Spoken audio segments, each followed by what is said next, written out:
Hello' guys, যোৱা বছৰ হৈ যোৱা আছাম পুলিচ APUB আৰু SI পৰীক্ষাৰ প্ৰশ্নৰ আৰ্হিত এখন মডেল পেপাৰ দিয়া হ'ল।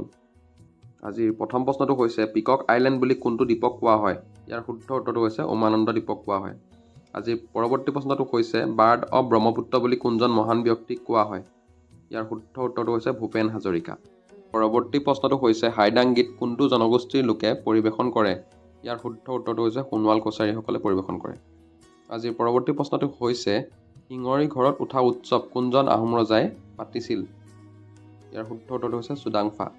আজিৰ পৰৱৰ্তী প্ৰশ্নটো হৈছে চিলাৰায়ৰ প্ৰকৃত নামটো কি আছিল? ইয়াৰ শুদ্ধ উত্তৰটো হৈছে শুক্লধ্বজ। আজিৰ পৰৱৰ্তী প্ৰশ্নটো হৈছে অসমৰ ৰাজ্যিক ফল কি?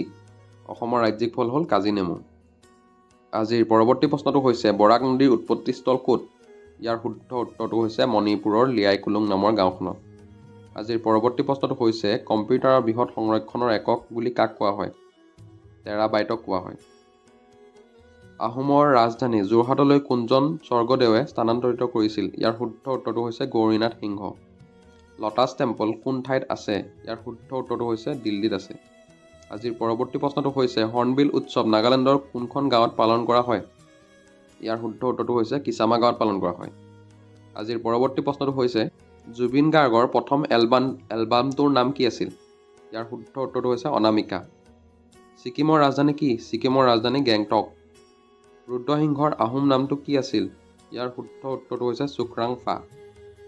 আজিৰ পৰৱৰ্তী প্ৰশ্নটো হৈছে আজান পীৰৰ দৰগাহ কোনজন আহোম ৰজাই বনাইছিল? ইয়াৰ শুদ্ধ উত্তৰটো হৈছে গদাধৰ সিংহই বনাইছিল।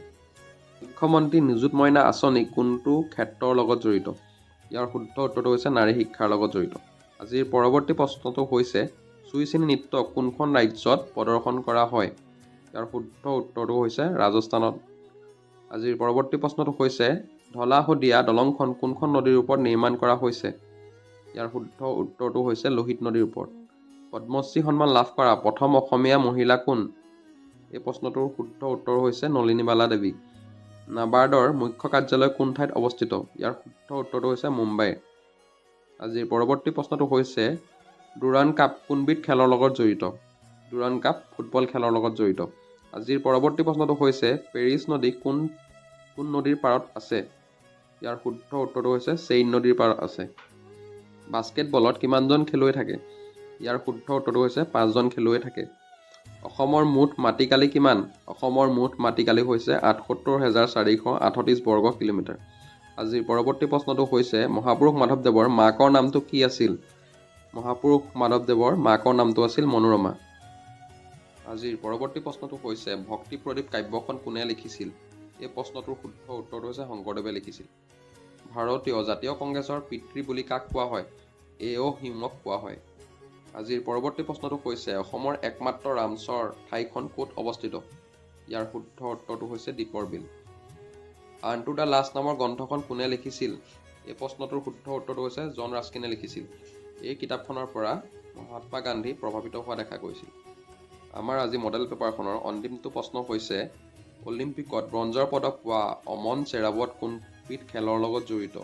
ইয়াৰ শুদ্ধ উত্তৰটো হৈছে মল্লযুঁজ বা ৰেচলিঙৰ লগত জড়িত। আজিৰ এই প্ৰশ্নটোৱে আজি আমাৰ এই মডেল পেপাৰখনৰ অন্তিমটো প্ৰশ্ন আছিল। যদি ভিডিঅ'টো চাই ভাল পালে চেনেলটো ছাবস্ক্ৰাইব কৰি লাইক আৰু শ্বেয়াৰ কৰি ল'ব। ধন্যবাদ।